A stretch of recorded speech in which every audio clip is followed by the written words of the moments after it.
Hi everyone, welcome to किपन education channel. So हमने जो अपनी केमिस्ट्री की प्रिपरेशन स्टार्ट करी हुई है, ये उसकी नेक्स्ट वीडियो है। इससे पहले मैंने दो या तीन वीडियोस अपलोड कर दी हैं। एक में आपका सिलेबस डिस्कस करा है और दो में बाकी में आपकी जो भी सिलेबस का टॉपिक है, दो टॉपिक हमने डिस्कस कर दिए, periodic classification and the structure of the atom. ठीक है, तो उसकी तीन वीडियोज़ हो चुकी हैं 25 के लिए। तो मैं प्ले लिस्ट बना दूँगी उसकी, तो उस प्लेलिस्ट का आपको डिस्क्रिप्शन बॉक्स में लिंक मिल जाएगा। क्योंकि अगर आपने अभी तक वो वीडियोस नहीं देखी हैं तो आपको जो आज मैं करवाने वाली हूँ वो वीडियो समझ में नहीं आएंगी। ठीक है, तो आपके लिए ही बेटर है कि आप पहले वो वीडियोस देखो, देन इन वीडियोस पे प्रोसीड करो, राइट। तो अभी मैंने आपको बोला था, कल मैंने बोला था कि आपको मैंने 2 चैप्टर्स जो हैं वो कंप्लीट करवाए हैं, उसके बाद आपके लिए क्वेश्चन लेके आऊँगी। ठीक है, तो ये जो थर्ड चैप्टर हमने लिया है अपना, trends in the periodic table, इसके जो टॉपिक है वो उन दोनों चैप्टर से काफ़ी मिलते जुलते हैं। तो मैंने क्या सोचा कि इन तीनों को करवाती हूँ, तब उसके बाद आपको क्वेश्चंस के बारे में बताती हूँ, कैसे कैसे क्वेश्चंस आते हैं या कैसे कैसे इन फ्यूचर क्वेश्चन आ सकते हैं। ठीक है, तो इसके बाद आपके लिए क्वेश्चंस की जो है मतलब वीडियो आएगी। अभी फ़िलहाल हम थ्योरी वीडियोज़ ही करेंगे। ठीक है, तो स्टार्ट करते हैं। सबसे पहले क्या है हमारे पास कि ट्रेंड्स इन पीरियोडिक टेबल। तो हमने पीरियोडिक टेबल को पढ़ लिया। ठीक है, उसमें एलिमेंट होते हैं, एटम है, एटम किससे बना है, क्या क्या है, सब एटॉमिक पार्टिकल कौन कौन से, उनके बारे में डिटेल स्टडी हम कर चुके हैं। ठीक है, तो अब हम क्या करेंगे कि जो वो एलिमेंट है उनको पीरियोडिक टेबल में जब अरेंज किया गया है तो वो किस किस ट्रेंड्स के अंडर को जाती है हमारे पास। ठीक है, तो इसको समझने के लिए हम चलते हैं वहीं पे कल से, जहाँ से हमने स्टार्ट किया था, स्ट्रक्चर ऑफ एटम पे। तो एटम के स्ट्रक्चर की अगर हम बात करें, कैसा होता है हमारे पास, ऐसे न्यूक्लियस।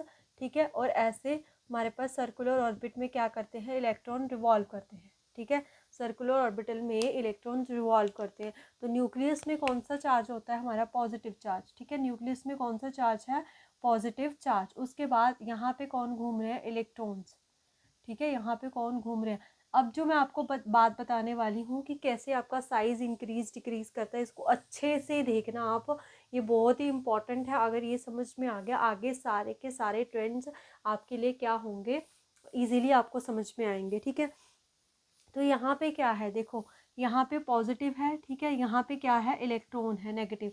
तो पॉजिटिव नेगेटिव ऑपोजिट चार्ज है, ऑपोजिट चार्ज में क्या होती है, अट्रैक्शन। ठीक है, इनमें क्या है, अट्रैक्शन है पॉजिटिव और नेगेटिव चार्ज में। ये जो न्यूक्लियस है और बाहर का जो स्फीयर है, इन दोनों में अट्रैक्शन होती है। ठीक है, उस वजह से वो स्फीयर जो है बना रहता है। अब जो ये अट्रैक्शन है, उसका अगर मैं आपसे पूछूं कि लेट्स से आपके पास एक एटम ये है और एक एटम ये है, इसमें इलेक्ट्रॉन ये पड़ा हुआ है और इसमें इलेक्ट्रॉन ये पड़ा हुआ है, तो किस में जो है अट्रैक्शन ज़्यादा होगी, आपके अकॉर्डिंग किस में अट्रैक्शन ज़्यादा होगी, तो इसमें अट्रैक्शन क्या होगी, ज़्यादा। तो अगर अट्रैक्शन ज़्यादा है, मतलब कि अट्रैक्शन ज़्यादा होगी, अट्रैक्शन मोर। अगर अट्रैक्शन ज़्यादा है तो साइज़ क्या हो रहा है, साइज़ हमारा कम हो रहा है। साइज़ क्या हो रहा है हमारा, कम हो रहा है। तो मतलब कि जो साइज़ फैक्टर है वो किस पे डिपेंड कर रहा है, अट्रैक्शन पे। किस पे, अट्रैक्शन पे। या फिर हम यहाँ पे एक फैक्टर यूज़ करेंगे, क्योंकि जो ये अट्रैक्शन होती है, ये होती है हमारे पास ड्यू टू न्यूक्लियर चार्ज। किसकी वजह से होती है ये, न्यूक्लियर चार्ज की वजह से। कि न्यूक्लियर चार्ज मतलब जो ये न्यूक्लियस है उसके ऊपर कितना चार्ज है, क्योंकि जितना ज़्यादा ये पॉजिटिव चार्ज होगा उतना अट्रैक्शन होगी। ठीक है, लेट्स से मान लो कि हमारे पास कोई भी चीज़ है, यहाँ पे 10 पॉजिटिव है और यहाँ पे क्या है, 10 इलेक्ट्रॉन्स है, न्यूट्रल एटम है। ठीक है, 10 इलेक्ट्रॉन है। अब मैंने क्या कर दिया, एक इलेक्ट्रॉन को रिमूव कर दिया, इलेक्ट्रॉन कितने बचे, 9, और यहाँ पे कितने हैं, 10 प्रोटॉन। तो यहाँ पे अब तो पहले तो इक्वल था, अब हमारे पास न्यूक्लियस चार्ज बढ़ चुका है। कैसे बढ़ चुका, आप बोलोगे यहाँ पे भी 10 था, यहाँ पे भी 10 था, बट यहाँ पे नंबर ऑफ इलेक्ट्रॉन्स कम हो चुके हैं, तो पर इलेक्ट्रॉन कॉन्ट्रीब्यूशन क्या हो जाएगा, हमारे पास बढ़ जाएगा। कैसे बढ़ जाएगा, लेट्स से पहले थे 10 स्टूडेंट्स, तो 10 स्टूडेंट्स में 100 रुपीज़ कॉन्ट्रीब्यूट करने थे, तो पर बच्चा कितने आने थे, 100। अब हमने एक बच्चा कम कर दिया, लेट्स से 9 बच्चे कर दिए हमने, 9, या हम बोल सकते हैं लेट्स से 4 बच्चे कर दिए, तो पर बच्चा कितने चले गए, 25। तो हमारे पास जो एक कॉन्ट्रीब्यूशन है, कॉन्ट्रीब्यूशन क्या है, न्यूक्लियर चार्ज है, वो बढ़ गया, क्योंकि हमारे नंबर ऑफ इलेक्ट्रॉन कम हो गए। तो अगर पॉजिटिव चार्ज बढ़ गया, ये ना, इसको कैसे समझो, अट्रैक्शन को टग ऑफ वॉर की तरह, मतलब ये खींचेगा, क्योंकि यहाँ पे चार्ज बढ़ गया है, तो ये जो साइज इतना होना चाहिए था, तो ये क्या कर जाएगा, कॉन्ट्रैक्ट कर जाएगा। विच मीन्स कि चार्ज को साइज़ को हमारे पास अगर हम बात करें साइज़ को बताने के लिए इंक्रीज़ करेगा डिक्रीज़ करेगा, तो ये जो न्यूक्लियर चार्ज फैक्टर है it is a very very important. तो इसको ज़्यादा अच्छे से समझना है आपने। क्या है आपके पास? न्यूक्लियर चार्ज हमारे पास, ठीक है। तो ये तो था जस्ट इसका ओवरव्यू। अब ना हमारे पास दो चीज़ें आती हैं कि लेट्स से आपके पास एक एटम है ए, हमने ए ले लिया ए, ठीक है। ए क्या, हम सोडियम ले लेते हैं लेट्स से, हमने क्या ले लिया सोडियम, एटॉमिक नंबर है 11, ठीक है। न्यूट्रल है, एटॉमिक नंबर है 11। तो अगर मैं इसका स्ट्रक्चर ड्रॉ करूँ ऐसे, तो इसमें 11 ही प्रोटॉन है, 11 ही इलेक्ट्रॉन है, कोई प्रॉब्लम नहीं है। उसके बाद मैंने क्या करा, Na पॉजिटिव कर दिया, Na पॉजिटिव करा, एटॉमिक नंबर तो 11 ही रहेगा। एटॉमिक नंबर 11 है, नंबर ऑफ प्रोटॉन्स 11 है, इलेक्ट्रॉन्स कितने हो चुके हैं 10, इलेक्ट्रॉन्स कितने हो चुके हैं 10, यानी कि बाहर वाले जो इलेक्ट्रॉन्स हैं वो कम हो चुके हैं, विच मीन्स न्यूक्लियर चार्ज क्या कर चुका है, बढ़ चुका है। न्यूक्लियर चार्ज बढ़ चुका है तो जो साइज़ होगा हमारे पास, हम बोलेंगे साइज़ होगा size of Na positive, size of Na positive is less than size of Na, ठीक है। तो किसी भी कैटायन का साइज़, किसी के ऊपर पॉजिटिव चार्ज हो, कैटायन क्या होता है, स्पीशीज कंटेनिंग पॉजिटिव चार्ज, ठीक है। ऐसी कोई भी स्पीशीज जिसके ऊपर पॉजिटिव चार्ज होता है उसको हम क्या बोलते हैं, कैटायन, ठीक है। तो कैटायन का साइज हमेशा छोटा होता है किससे, उसके पेरेंट एटम से, पेरेंट एटम से। जैसे सोडियम उसका पेरेंट एटम हो गया, सोडियम कैटायन हो गया हमारे पास, तो उसका साइज हमेशा, किसी का भी कोई भी कैटायन हो उसका साइज हमेशा क्या होता है, छोटा आता है, ठीक है। अब यहाँ से आपको क्वेश्चन कैसे फ्रेम हो सकता है, लेट्स से आपको दे रखा है Na positive, Mg2 positive, Al3 positive plus में नियॉन, कि इसका ऑर्डर लगाओ इंक्रीजिंग ऑर्डर ऑफ साइज, कि इंक्रीजिंग ऑर्डर लगाना है किसका, साइज का। तो हमें पता है पॉजिटिव चार्ज जो है वो साइज को कम करता है, तो यहाँ पे तो 2 पॉजिटिव है, यहाँ पे 3 पॉजिटिव है, तो जितना ज़्यादा चार्ज पॉजिटिव बढ़ता जाता है साइज उतना छोटा होता जाता है। तो विच मीन्स कि जो एल्यूमिनियम 3 पॉजिटिव है वो सबसे छोटा है, तो Al3 positive, then Mg2 positive, उसके बाद हमारे पास Na पॉजिटिव और लास्ट में आ जाएगा Ne। तो ये हमारे पास साइज का ऑर्डर लग जाएगा। तो यहाँ से कैटायन वाला क्वेश्चन ऐसे फ्रेम हो सकता है आपको साइज के फैक्टर में। पॉजिटिव चार्ज जितना ज़्यादा होगा, इसको आप मार्क करके टेबल बना के लिख लीजिएगा कि पॉजिटिव चार्ज जो है वो इन्वर्सली प्रोपोर्शनल है किसके, साइज के। जितना ज़्यादा साइज होगा उतना कम पॉजिटिव चार्ज, जितना ज़्यादा, यहाँ पे सबसे एरो गलत लगा दिए ना मैंने, इंक्रीजिंग ऑर्डर में है ना, ऐसे ऐसे लगने की एरो, ठीक है। इस चीज़ का भी ध्यान रखना है, ये वाला ऑर्डर भी दे रखा होता है उन्होंने, ठीक है। तो ये था हमारे पास कैटायन के बारे में। अब इसी तरह सेम हम अनायन का भी देखेंगे, ठीक है। अनायन के ऊपर भी तो क्वेश्चन फ्रेम हो सकता है कि अनायन के साइज़ में क्या डिफरेंस आता है, ठीक है, पेरेंट एटम से। तो अगर कैटायन जो है, कैटायन क्या हुआ आपका, ऐसी स्पीशीज जिसके ऊपर कौन सा चार्ज है, पॉजिटिव चार्ज। तो अनायन क्या होगा, दो ही चार्ज होते हैं हमारे पास, पॉजिटिव या फिर नेगेटिव चार्ज, पॉजिटिव चार्ज या फिर negative charge. Wait a minute,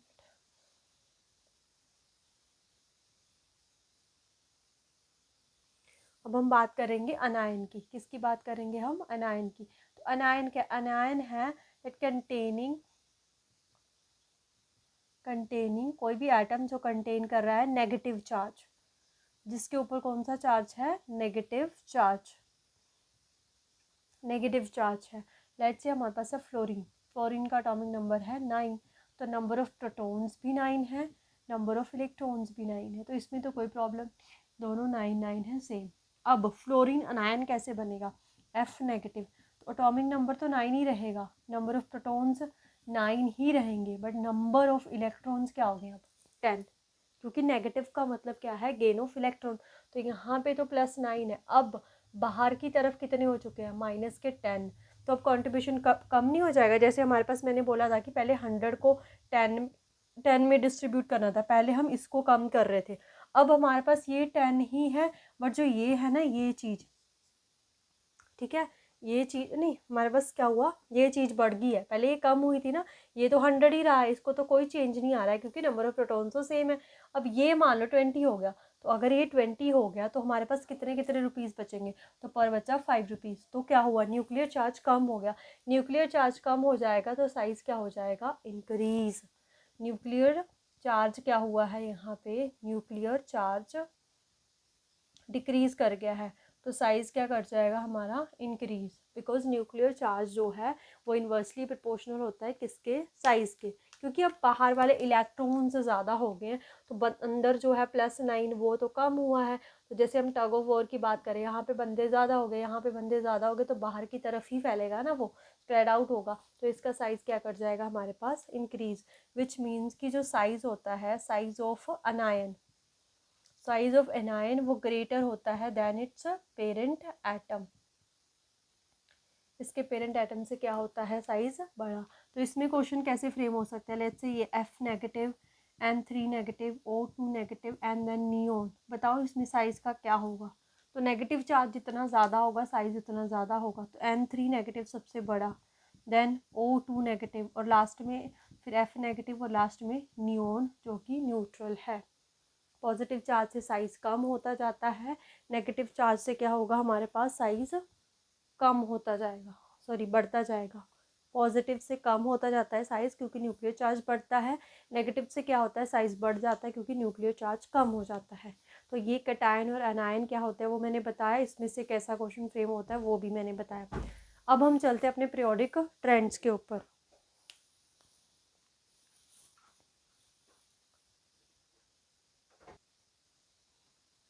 तो अब हमारा जो आज का मेन टॉपिक है, ट्रेंड्स कौन कौन से हैं जहाँ से ज़्यादा क्वेश्चन फ्रेम होते हैं। देखे होंगे आपने, अगर आपने पहले किसी ने पेपर दिया है तो आयनाइजेशन इंथैल्पी क्या होता है, इलेक्ट्रॉन गेन इंथैल्पी क्या होती है, इलेक्ट्रोनेगेटिविटी क्या होता है, इनका ट्रेंड्स क्या है, अलोंग द ग्रुप क्या जाती है, डाउन द ग्रुप क्या होती है। तो वो सारी चीज़ें हम डिस्कस करेंगे। यहाँ से भी आप 2 क्वेश्चंस लगा के चलो, 2 एक तो आएगा ही आएगा, तो कई बार 2 भी आपको क्वेश्चन फ्रेम हो जाते हैं। ठीक है,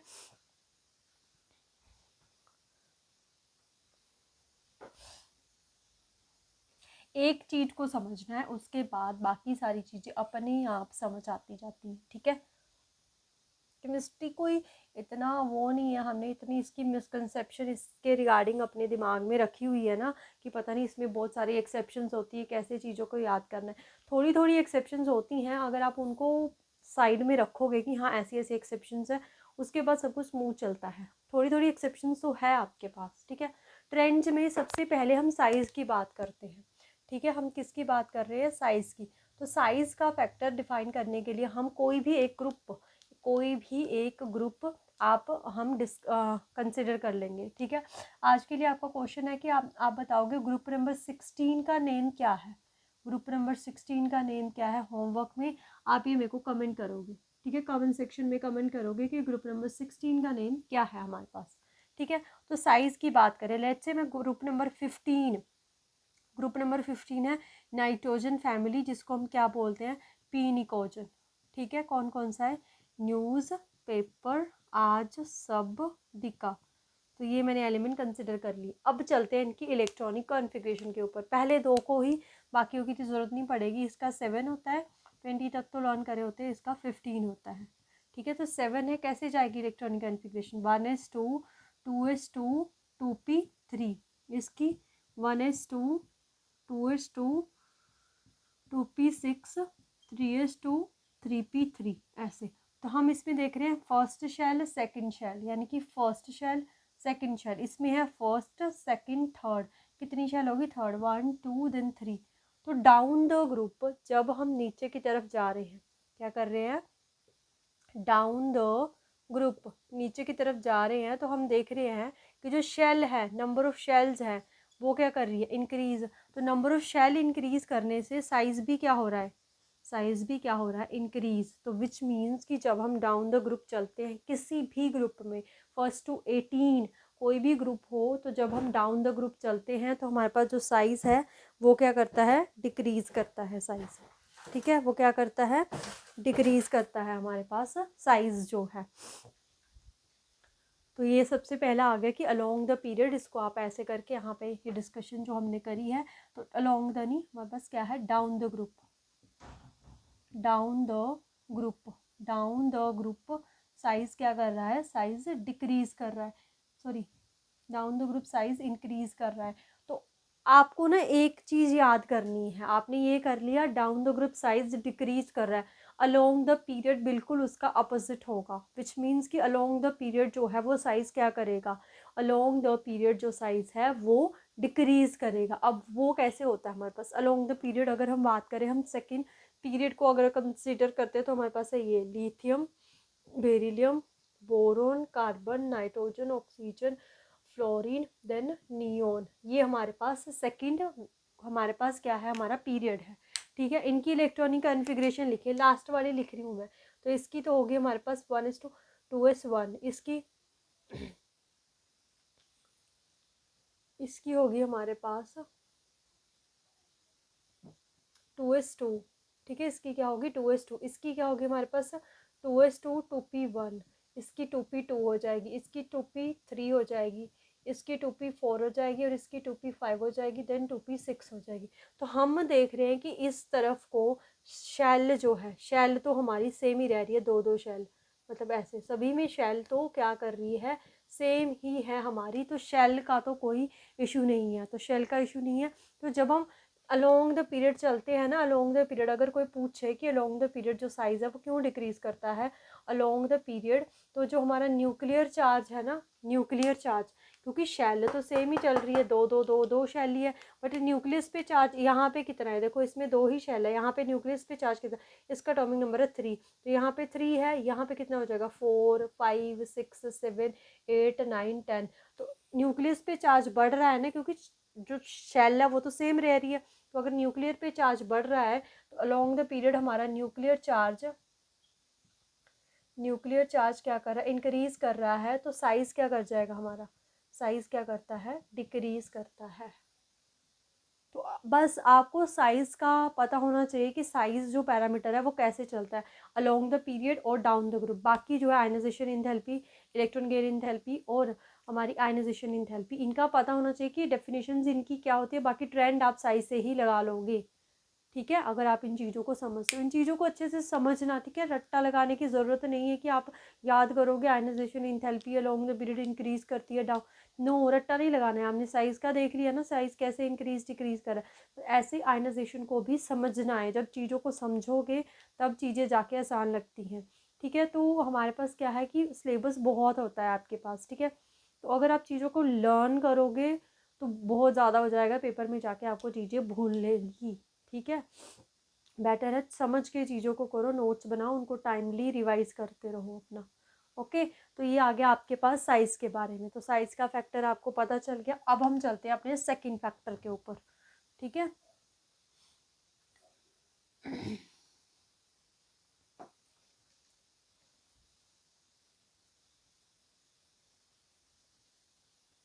चाहे तो आप इसको लिख लो या फिर मैं कंबाइन बाद में बता दूंगी। सेकंड जो फैक्टर आता है वो ले रहे हैं हम ionisation enthalpy. Ionisation enthalpy, ionisation enthalpy. तो आयनाइजेशन इंथैल्पी, देखो ये इंथैल्पी है क्या हमारे पास, यहाँ पे क्या लगा हुआ, आयन, आयन बनाने की, मतलब आयन फॉर्म होगा इसमें, बट कौन सा आयन, पॉजिटिव आयन। तो पॉजिटिव आयन कैसे फॉर्म होता है, पॉजिटिव चार्ज कब आता है, by loss of electron, by loss of electron. बस फिर आयनाइजेशन इंथैल्पी क्या है, enthalpy required, enthalpy required to remove an electron, remove an electron from an isolated gaseous atom, कि जो इलेक्ट्रॉन है वो रिमूव करने के लिए, कोई भी एटम है हमारे पास, ठीक है, पहले लेट से कि वो सॉलिड स्टेट है, तो सॉलिड स्टेट में से इलेक्ट्रॉन को रिमूव करना बहुत मुश्किल है, बहुत मुश्किल है, क्योंकि कॉन्स्टिट्यूएंट पार्टिकल्स बहुत ज़्यादा क्लोज होते हैं। तो पहले उसको गैसियस स्टेट में कन्वर्ट किया जाता है, उसमें पार्टिकल्स दूर दूर होते हैं, तो वहाँ से इलेक्ट्रॉन को रिमूव करना ईजी है। इसलिए डेफिनेशन बनी हुई है, enthalpy required to remove an electron from an isolated gaseous atom. Isolated gaseous atom का मतलब उनके जो एटम्स हैं, जो पार्टिकल है, उनके बीच में कोई भी बॉन्ड प्रेजेंट नहीं है। आइसोलेट का मतलब क्या, बिल्कुल अलग है वो उससे। ठीक है, तो वहाँ से इलेक्ट्रॉन को रिमूव करने के लिए, इलेक्ट्रॉन को रिमूव करने के लिए जितनी इंथैल्पी की रिक्वायरमेंट होती है वो है आपकी आयनाइजेशन इंथैल्पी।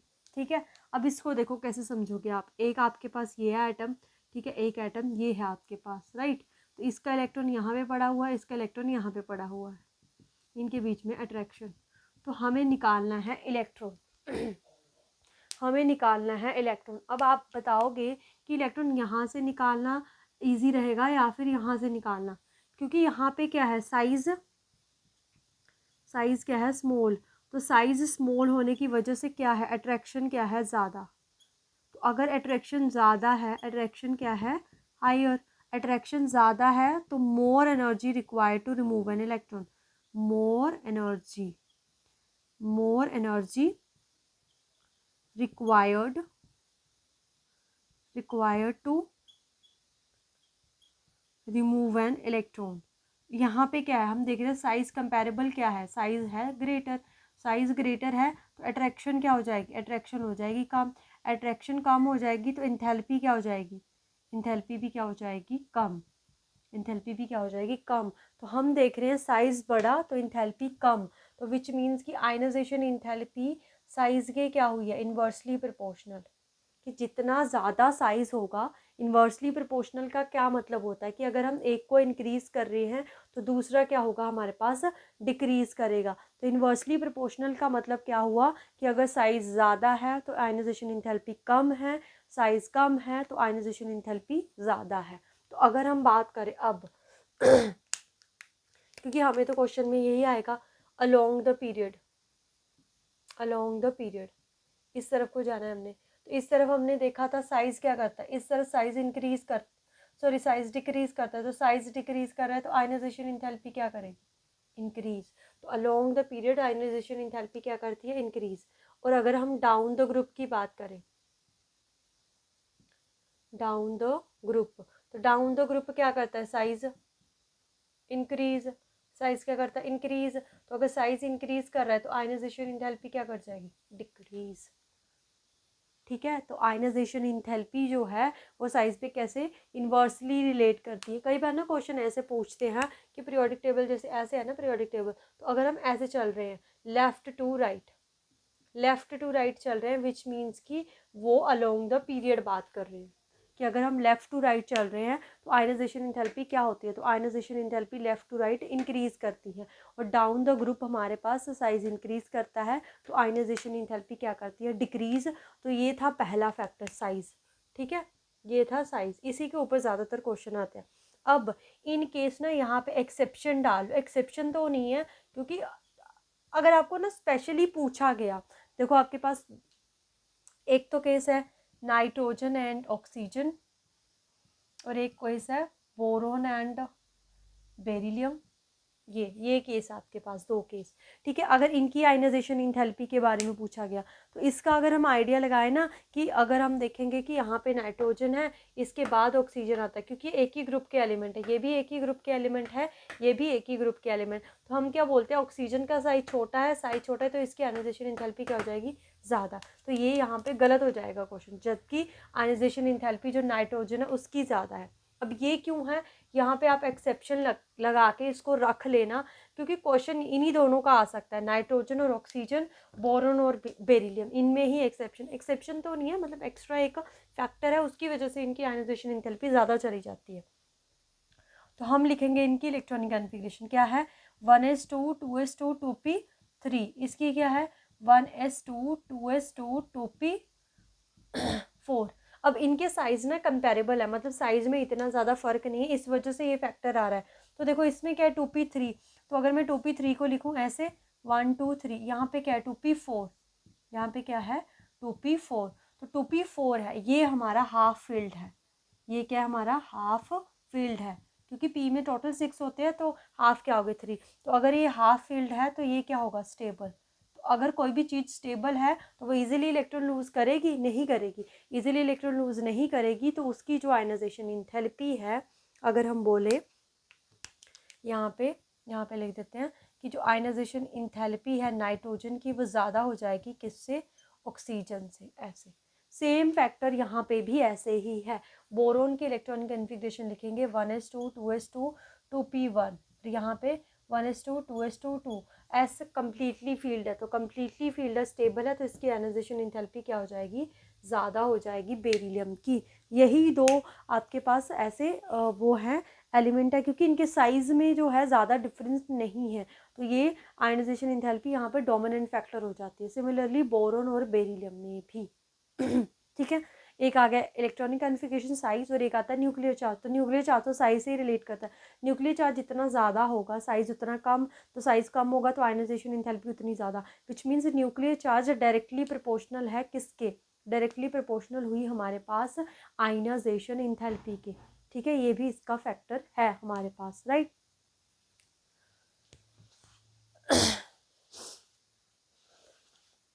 अब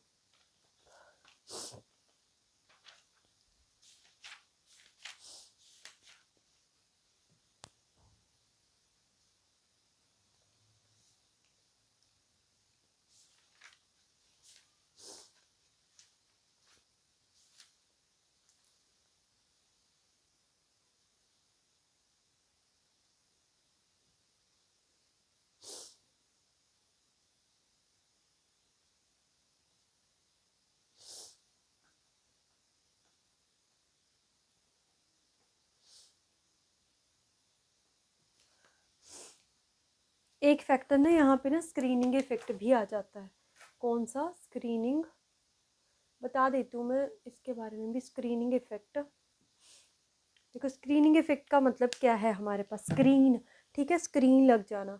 तो मतलब कि जैसे जैसे हम अंदर की तरफ जाते हैं, जैसे अगर हम बात करें एस है, पी है, डी है, फिर एफ आ जाती है, एस आ जाती है, पी आ जाती है, डी आ जाती है, एफ आ जाती है, तो दूर दूर जा रही हैं शेल्स हमारे पास। जो ये न्यूक्लियस है ना, न्यूक्लियस, उसकी अट्रैक्शन अगर हम बात करें एफ के साथ बहुत कम है, क्योंकि बीच में स्क्रीन्स आ रही हैं, कौन सी, एस पी डी, है ना, हमारे पास ये स्क्रीन आ रही है। तो स्क्रीनिंग इफेक्ट की वजह से भी आयनाइजेशन एंथैल्पी क्या होती है, कम। क्यों हुई कम, क्योंकि अगर यहाँ पे इलेक्ट्रॉन है, क्योंकि ये स्क्रीन आ गई है, तो ये स्क्रीन आ गई, तो इसकी पॉजिटिव चार्ज के साथ अट्रैक्शन क्या हो गई, कम। अट्रैक्शन कम होगी तो ये इजीली रिमूव हो जाएगा। तो जो स्क्रीनिंग इफेक्ट है, और वो अगर हम बात करें वो कैसे चलती है, एस पी डी एफ, सबसे ज़्यादा एस के लिए। ठीक है, मतलब कि स्क्रीनिंग इफेक्ट की वजह से जो आयनाइजेशन एंथैल्पी वो सबसे ज़्यादा एस की होगी, अगर हम देखें एस पी डी एफ में, क्योंकि एस को इतना ज़्यादा कोई स्क्रीन नहीं करता है। तो स्क्रीनिंग इफेक्ट की वजह से भी आयनाइजेशन एंथैल्पी क्या होती है हमारे पास, डिक्रीज कर जाती है। ये भी कई बार ये फैक्टर आ जाता है आपके पास। ठीक है, अब हम अपनी दूसरा जो फैक्टर है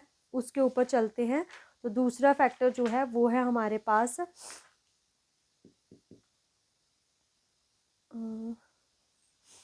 ओके, ठीक है, ये हो गया आपके पास। अगर ना एक क्वेश्चन और भी फ्रेम हो जाता है यहाँ से आयनाइजेशन एंथैल्पी का ही, देखो कैसे, बता देती हूँ मैं आपको। ऐसे कि अगर हम पीरियोडिक टेबल की बात करें, यहाँ पे ये पीरियोडिक टेबल कुछ ऐसे करके ऐसे चलता है, लास्ट में ऐसे 12, 13, 14, 15, 16, 17 एंड 18 ऐसे होता है हमारा पीरियोडिक टेबल। ठीक है, तो आयनाइजेशन इंथैल्पी हमने अभी देखी इस तरफ को along the period ionisation enthalpy क्या करती है, इंक्रीज करती है। इस तरफ को आयनाइजेशन इंथैल्पी क्या करती है हमारे पास, इंक्रीज करती है, विच मीन्स सबसे ज़्यादा आयनाइजेशन इंथैल्पी कौन से ग्रुप की हुई, जो लास्ट में है यहाँ पे, कौन सा, 18th, जिसको हम क्या बोलते हैं, नोबल गैसेस। क्या बोलते हैं, नोबल गैसेस। और क्या बोल देते हैं, इनर्ट ग्रुप। और क्या बोल देते हैं, ज़ीरो ग्रुप। ठीक है, तो सबसे ज़्यादा हाईएस्ट आयनाइजेशन इंथैल्पी किसकी हुई, 18th ग्रुप की। और सबसे कम कौन से ग्रुप की हुई, फर्स्ट, जिसको हम कौन सा ग्रुप बोलते हैं, अल्कली मेटल्स। ऑप्शंस में ऐसे ही लिखा होता है, alkali metals, alkaline earth metals, noble gases, और कुछ और दे देंगे वो आपको, हैलोजेंस दे देंगे। ठीक है, तो ये क्वेश्चन भी इंपॉर्टेंट है, प्रीवियस ईयर क्वेश्चन में आया हुआ है कि कौन से ग्रुप की आयनाइजेशन इंथैल्पी सबसे ज़्यादा है, किसकी है, 18th ग्रुप की, और सबसे कम किसकी है, अल्कली मेटल्स की। ठीक है, अब हम अपने दूसरी इंथैल्पी के ऊपर चलते हैं।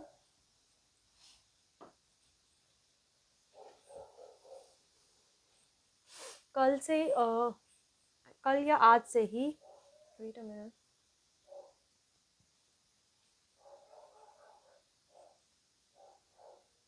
कल से या आज से मैं फ़िज़िक्स की भी कंटिन्यू कर दूँगी, देखती हूँ अगर शाम में टाइम लगता है तो शाम में फ़िज़िक्स की अपलोड कर दूँगी। तो हम आज शाम को नहीं हुई तो कल तो पक्का अपलोड कर दूँगी, फ़िज़िक्स की भी साथ में कंटिन्यू करते हैं अब हम, ठीक है।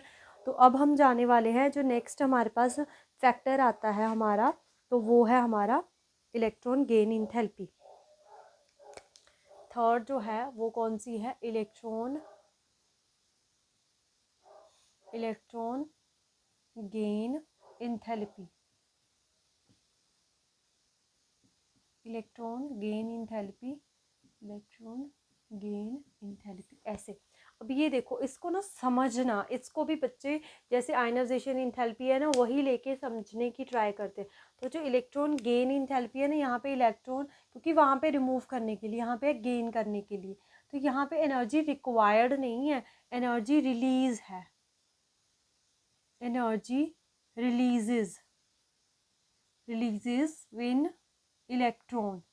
when electron is added to an isolated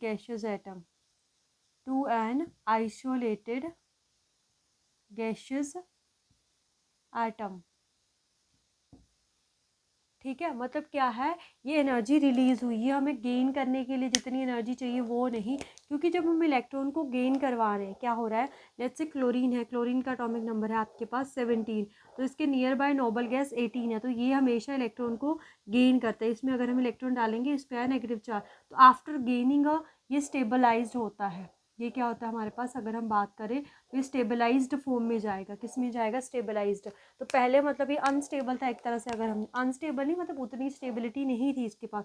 let's say इसकी जो एनर्जी थी वो थी 100 जूल, अब ये स्टेबल फॉर्म में गया, तो जब भी कोई स्टेबल फॉर्म में जाता है एनर्जी डिक्रीज कर जाती है, तो इसकी कितनी हुई 80, तो यहाँ पे 20 जो है रिलीज हुई, तो जो ये रिलीज हुई that is your electron gain enthalpy. तो ये क्या होती है आपकी इलेक्ट्रॉन गेन इंथैल्पी, और ये नेगेटिव में होती है, क्योंकि जो भी एनर्जी रिलीज करती है वो हमारे पास नेगेटिव होती है। तो इलेक्ट्रॉन गेन इंथैल्पी जितनी ज़्यादा होगी हमारे पास एटम उतना ही ज़्यादा स्टेबल होगा, ठीक है। तो इसके फैक्टर्स की बात करें तो इसमें भी फैक्टर जो है, सबसे पहले तो साइज़ ही आता है हमारे पास, ठीक है। फैक्टर्स में कौन सा सबसे पहला आया हमारा साइज़। तो साइज़ में क्या है, देखो एक एटम ये है और एक एटम ये है, यहाँ पे इलेक्ट्रॉन है, यहाँ पे इसमें भी इलेक्ट्रॉन ऐड करना है, इसमें भी इलेक्ट्रॉन ऐड करना है। तो इलेक्ट्रॉन ऐड कहाँ होता है, जहाँ उसको जल्दी पॉजिटिव चार्ज मिलेगा। तो यहाँ पे अट्रैक्शन है, अट्रैक्शन तो दोनों में ही है, अट्रैक्शन यहाँ पे भी है, अट्रैक्शन यहाँ पे भी है, बट यहाँ पे अट्रैक्शन कम है, यहाँ पे अट्रैक्शन ज़्यादा है, तो यहाँ पे इलेक्ट्रॉन ऐड करना ईजी है। अगर इलेक्ट्रॉन ऐड करना ईजी है तो मतलब ये स्टेबलाइज्ड होगा, स्टेबलाइज्ड होगा तो ज़्यादा एनर्जी रिलीज होगी, तो इलेक्ट्रॉन गेन एंथैल्पी क्या होगी, ज़्यादा। किसकी ज़्यादा होगी, जिसका साइज़ क्या है, छोटा, विच मीन्स कि जो इलेक्ट्रॉन गेन इंथैल्पी है वो भी साइज़ के क्या है, इन्वर्सली प्रोपोर्शनल, वो भी साइज़ के क्या है, इन्वर्सली प्रोपोर्शनल। तो अगर वो साइज़ के इन्वर्सली प्रोपोर्शनल है तो वहाँ से क्या फैक्टर आएगा हमारे पास कि अलोंग द पीरियड, अगर हम बात करें along the period left to right जब हम जा रहे हैं इस तरफ को, तो इलेक्ट्रॉन गेन इंथैल्पी क्या हुई, तो इलेक्ट्रॉन गेन इंथैल्पी हमारी इंक्रीज़ कर जाती है, ठीक है। उसके बाद है down the group, down the group नीचे की तरफ साइज़ क्या करता है, नीचे की तरफ साइज़ बढ़ता है, साइज़ इंक्रीज़ करता है। तो अगर साइज़ इंक्रीज़ करता है इलेक्ट्रॉन गेन इंथैल्पी क्या कर जाएगी, डिक्रीज़। सेम ट्रेंड है आयनाइजेशन इंथैल्पी वाला ही हमारे पास, बट यहाँ पे एक चीज़ इससे डिफरेंट आएगी, वो कौन सी, कि जब हम ग्रुप्स को वो करते हैं, पीरियोडिक टेबल में बात करते हैं ऐसे, कैसे बना रही हूँ मैं, ऐसे ये फर्स्ट हो गया, सेकंड हो गया, उसके बाद ये से करके लास्ट में हमारा 18 ग्रुप हो गया है ना, ऐसे यहाँ पे हमारा 17 ग्रुप हुआ, कि इस तरफ को हम जा रहे हैं। तो हाईएस्ट आयनाइजेशन इंथैल्पी किसकी होनी चाहिए, नोबल गैसेस की, but no, because noble gases अगर हम नियोन को लें, नियोन क्या है हमारे पास, लास्ट की लिख रही हूँ मैं 2s2 2p6, वो तो फुली फील्ड है, तो वो इलेक्ट्रॉन गेन करेगी नहीं, तो वो इलेक्ट्रॉन गेन नहीं करेगी, तो उसमें इलेक्ट्रॉन गेन इंथैल्पी का कॉन्सेप्ट ही नहीं है। तो हाईएस्ट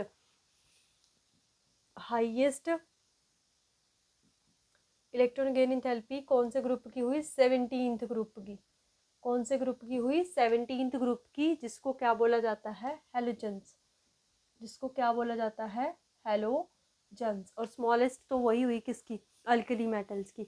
यहाँ पे ये भी क्वेश्चन आता है कि जो नोबल गैसेस है ना, नोबल गैसेस उनकी मतलब 18th जो ग्रुप है उनकी जो इलेक्ट्रॉन गेन एंथैल्पी है वो पॉजिटिव होती है, वो पॉजिटिव होती है। क्यों? क्योंकि जब वो इलेक्ट्रॉन को गेन करेगा तो वो अनस्टेबिलिटी की तरफ चला जाएगा।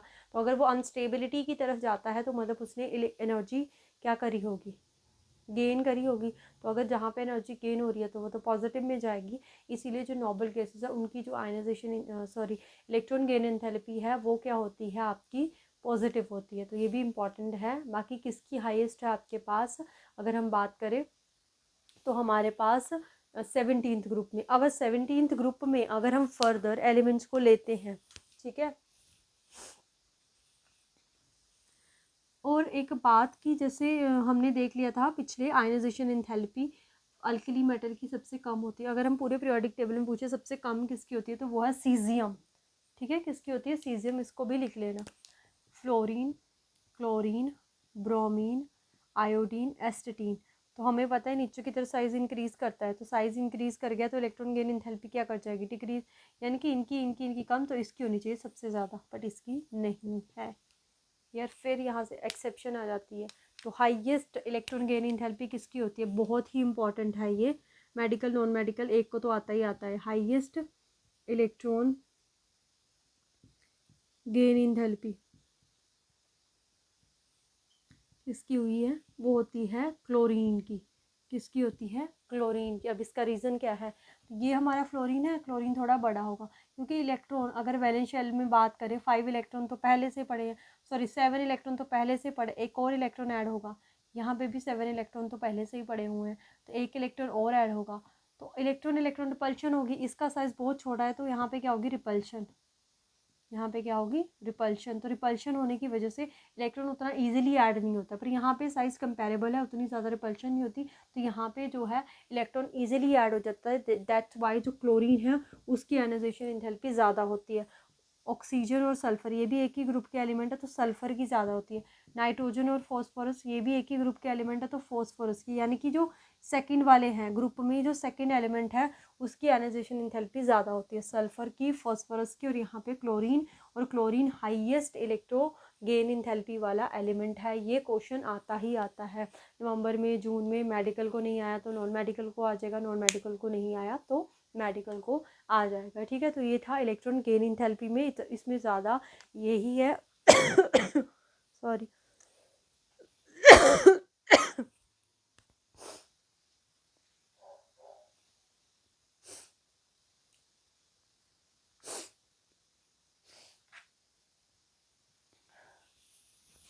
इसमें जो ज़्यादा मतलब कि हमारे पास अगर हम बात करें जो मैंने डिस्कस करा अलोंग द पीरियड और down the group, left right का कॉन्सेप्ट पता है। सबसे कम अल्कली मेटल, सबसे ज़्यादा 17 ग्रुप, तो नोट 18 उसकी तो पॉजिटिव हो जाती है। इस बात को ध्यान में रखना है, वो आयनाइजेशन एंथैल्पी के लिए।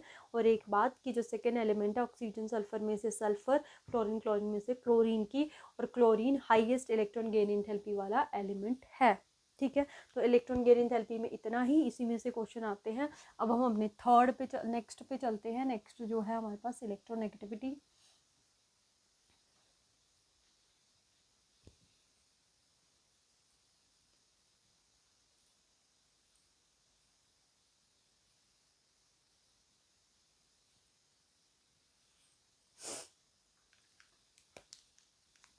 नेक्स्ट है इलेक्ट्रो नेगेटिविटी। नेगेटिविटी तो जो इलेक्ट्रोनेगेटिविटी है ना, ये हमारे पास कोई एनर्जी या एंथैल्पी नहीं है। जैसे आयनाइजेशन तो रिमूव करने के लिए और गेन एंथैल्पी की जितनी रिलीज हुई है, बट जो हमारे पास इलेक्ट्रोनेगेटिविटी है, it is not an enthalpy, कोई एंथैल्पी नहीं है, it is just sharing tendency. हमारे पास इलेक्ट्रोनेगेटिविटी क्या है? ये आपकी एक तरह से शेयरिंग टेंडेंसी है। ये क्या है? शेयरिंग टेंडेंसी है। किस चीज़ की?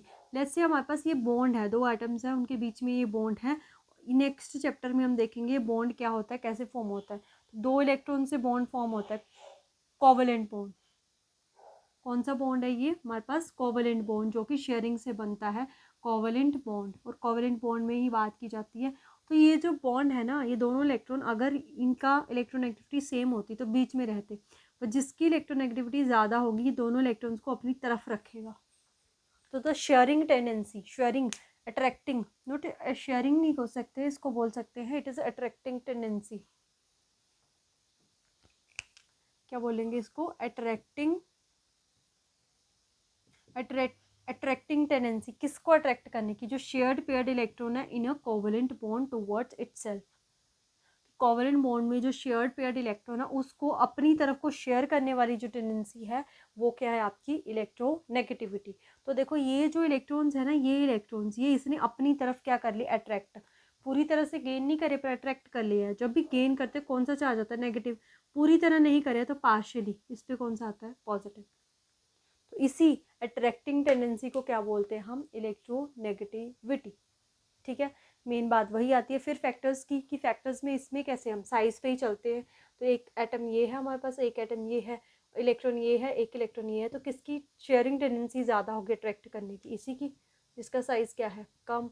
तो यहाँ पे भी यही फैक्टर निकलता है कि जो इलेक्ट्रॉन गेन इंथैल्पी है वो इन्वर्सली, इलेक्ट्रोनेगेटिविटी है वो भी इन्वर्सली प्रोपोर्शनल है किसके? साइज से। तो कंबाइंडली आपको कुछ ज़्यादा एक्स्ट्रा याद करने की ज़रूरत नहीं है, तीनों की तीनों ही आपके पास इन्वर्सली प्रोपोर्शनल है साइज़ के, बट आपको साइज़ का आइडिया होना चाहिए। डाउन द ग्रुप और अलोंग द पीरियड साइज़ कैसे चलता है, फिर आप तीनों का आंसर आराम से कर सकते हो। बाकी जो एक्सेप्शंस है उनको याद रखना है आपको, ठीक है। तो ये भी अलोंग द पीरियड क्या करेगी? इंक्रीज करेगी, और डाउन द ग्रुप क्या करेगी? डिक्रीज करेगी। अब आता है हाईएस्ट इलेक्ट्रोनेगेटिव एलिमेंट। तो उसके लिए आपको याद करना है फ़ोन। उसके लिए आपको क्या याद करना है? फ़ोन।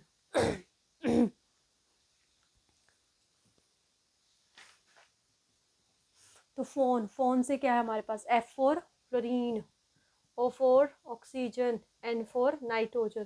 तो ये तीन हाईएस्ट इलेक्ट्रोनेगेटिव एलिमेंट है, और सबसे ज़्यादा इसमें कौन सा है? फ्लोरीन। तो fluorine is the highest electronegative element in periodic table, ठीक है। तो ये था आपके पास इलेक्ट्रोनेगेटिविटी के बारे में, ये ट्रेंड्स हमने समझ लिए। एक छोटा सा फैक्टर है वैलेंसी, आई थिंक सो आपको आता होगा, पर मैं अपनी तरफ से करवा देना चाहती हूँ ताकि जब क्वेश्चन आए तो कोई बच्चा ये ना बोले कि मैम हमें नहीं पता व्हाट इज़ वैलेंसी, ठीक है। कल मेरे माइंड से स्किप कर गया तो मैं आज बता रही हूँ आपको वैलेंसी। वैलेंसी आपको कैसे फाइंड आउट करनी होती है? वैलेंसी क्या होती है? वैलेंसी इज़ दैट की कंबाइनिंग कैपेसिटी। तो अगर हम बात करें वैलेंसी क्या होती है? कंबाइनिंग कैपेसिटी की, जो कोई भी एक पर्टिकुलर एटम है वो कितने बॉन्ड बना सकता है, मैक्सिमम इन कंबाइनिंग कैपेसिटी होती है, ठीक है। कैसे फाइंड आउट करते हैं हम इसको फाइंड आउट करने के लिए आपको नोबल गैस जो एलिमेंट है उनके एटॉमिक नंबर का आइडिया होना चाहिए। पहले 2, 10, 18 ये तीन नोबल गैस एलिमेंट है, 20 तक की ज़्यादातर ज़रूरत पड़ती है। Helium, neon and then argon. Helium, neon and argon, अगर आपको ये पता है आप आराम से हर किसी की वैलेंसी फाइंड आउट कर सकते हो। लेट्स से आपको ऑक्सीजन, एटॉमिक नंबर कितना है उसका? 8। तो 8 के नियर बाय कौन सी नोबल गैस है? 10। तो 10 है, 10 तक पहुंचने के लिए इसको क्या करना पड़ेगा? 2 इलेक्ट्रॉन गेन करने पड़ेंगे, 2 माइनस की 2 गेन के लिए लगा हुआ है कि इसकी वैलेंसी कितनी है? 2। उसके बाद है नाइट्रोजन कितना है? 7, 7 10 ही नज़दीक कितना आएगा? 3। Magnesium atomic number 12, near by 10 है बट लूज करने पड़ेंगे +2। तो ऐसे आप, क्योंकि क्वेश्चन आपका 2022 के पेपर में आया हुआ है question, what is the valency of fluorine. तो फ्लोरीन का एटॉमिक नंबर कितना है? 9। नियर बाय नोबल गैस कौन सी है? 10। तो 10 तक पहुंचने के लिए एक लेना पड़ेगा, तो माइनस की 1। अगर तो माइनस लगा तो -1, सिंपल 1 है तो 1 ही इसका क्या होगा? आंसर, ठीक है। तो ये था वैलेंसी के बारे में।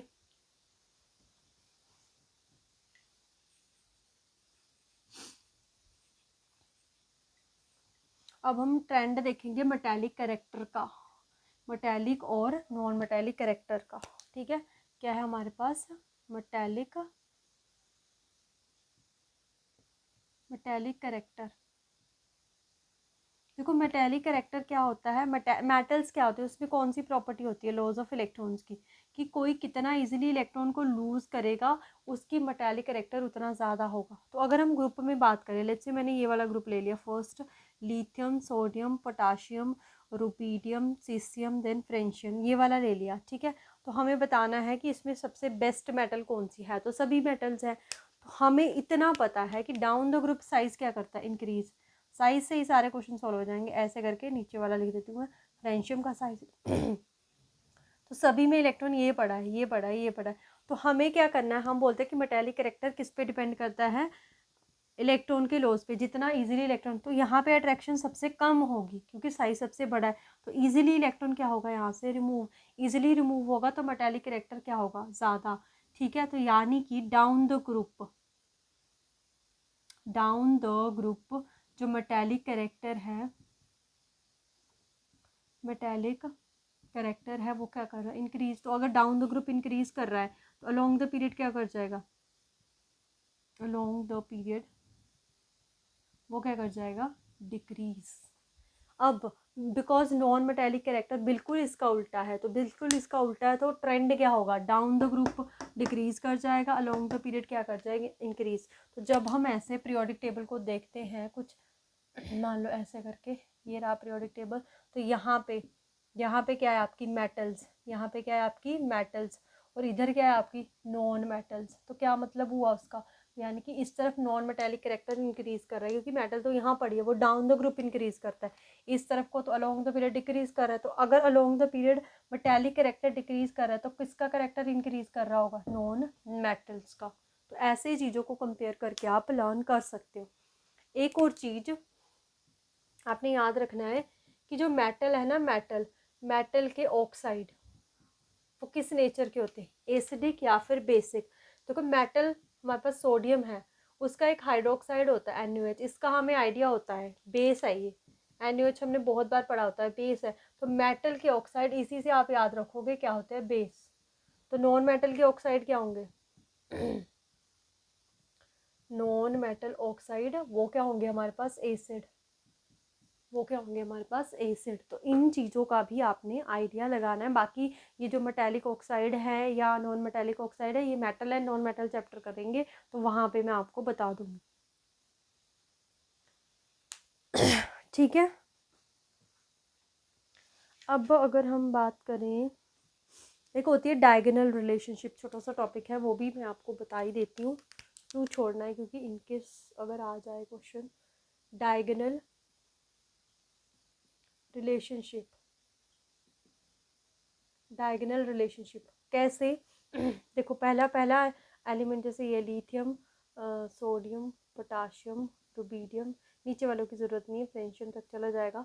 दूसरा ग्रुप है हमारे पास beryllium, magnesium, calcium, strontium, barium, ऐसे करके, ठीक है। इसके बाद बोरोन फैमिली की अगर हम बात करें, बोरोन, एल्यूमिनियम, वैसे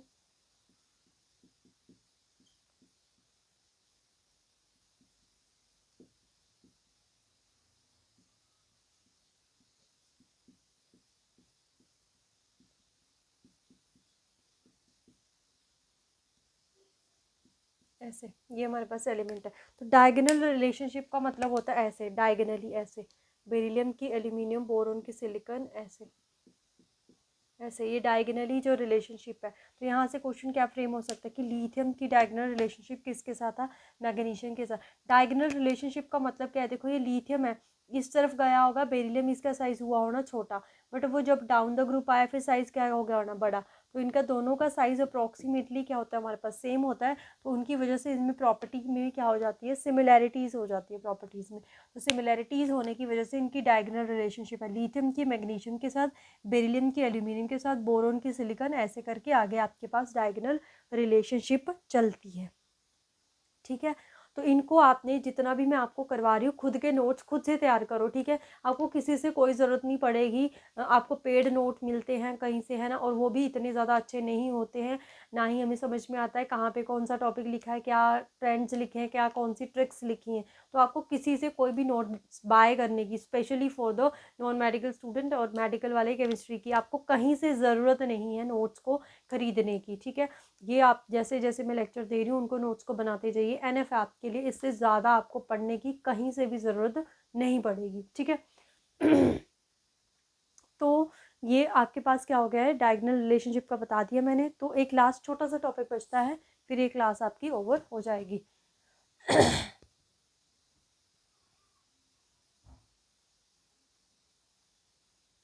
जैसे ये हमारे पास है ना, boron, carbon, nitrogen, oxygen, fluorine, यहाँ पे aluminium, silicon, phosphorus, sulphur, then chlorine, कि जो ये फर्स्ट एलिमेंट है ना, इनका एनॉनमस बिहेवियर होता है।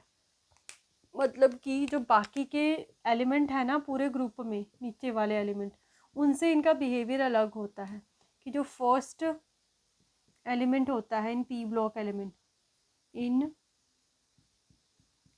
पी ब्लॉक एलिमेंट्स, वो क्या बिहेवियर शो करते हैं, यूनिक बिहेवियर या एनॉमलस बिहेवियर, मतलब अलग, unique behaviour from rest of the element, from rest of the element. तो इसका रीज़न पूछा जा सकता है कि ये किसकी वजह से हो सकता है। तो देखो, इसमें फर्स्ट रीजन है स्मॉल साइज़, क्योंकि जो पहला वाला एलिमेंट है उसका साइज़ है बहुत छोटा। Small size, high ionisation enthalpy, high electron gain enthalpy, मतलब ये सभी चीज़ें। मेन जो फैक्टर है वो यहाँ पे है एब्सेंस